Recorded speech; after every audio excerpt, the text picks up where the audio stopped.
Je m'appelle Michel, j'ai 57 ans, je vis à Genève. J'ai eu mon accident il y a 24 ans. Il arrivait un moment avec les années de fauteuil, j'arrivais à un problème physique, c'est que j'avais des douleurs aux épaules et aux coudes.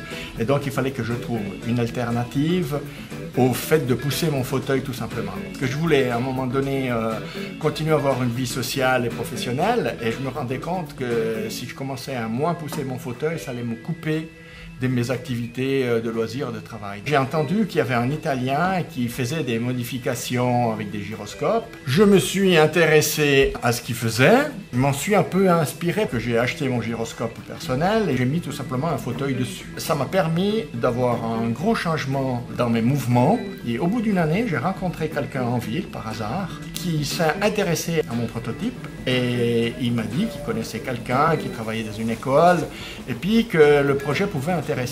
On a rencontré Michel qui avait bricolé lui-même un Segway pour pouvoir l'utiliser en version assise, mais qui a eu pas mal de problèmes, qui a eu des casses mécaniques. On trouve des fauteuils sur base gyropode déjà dans le commerce. La grosse différence, c'est que le gros apport qu'on a fait, c'est d'avoir cette assise de hauteur réglable, ce qui permet à la personne d'aller travailler puis de s'installer à son bureau, d'aller au restaurant, d'aller prendre un café, alors que tous les gyropodes classiques, donc équipés pour handicapés, ont une assise qui a été rehaussée de 10-15 cm pour pouvoir franchir des petits trottoirs et autres, et ne permettent plus aux genoux de passer sous les tables à hauteur standard. Au bout d'une année, on est arrivé à avoir un prototype viable qui était montré un peu partout jusqu'à maintenant. On est moins handicapé sur un gyroscope que sur un fauteuil électrique 4 roues très bas, sur un système comme on a fait nous.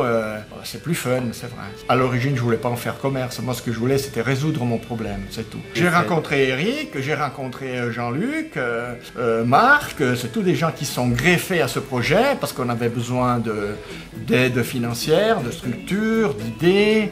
Et donc tous ces gens-là, on s'est réunis et on a fait cette petite structure qui a permis de faire ce projet. La partie la plus motivante de ce projet, c'est le côté challenge et puis réussir à améliorer l'autonomie des personnes handicapées. Et puis c'est l'histoire de faire ça à 4, qu'on est des bons potes, on se comprend bien. Il y a une aventure humaine avant tout, donc il ne faut jamais perdre espoir.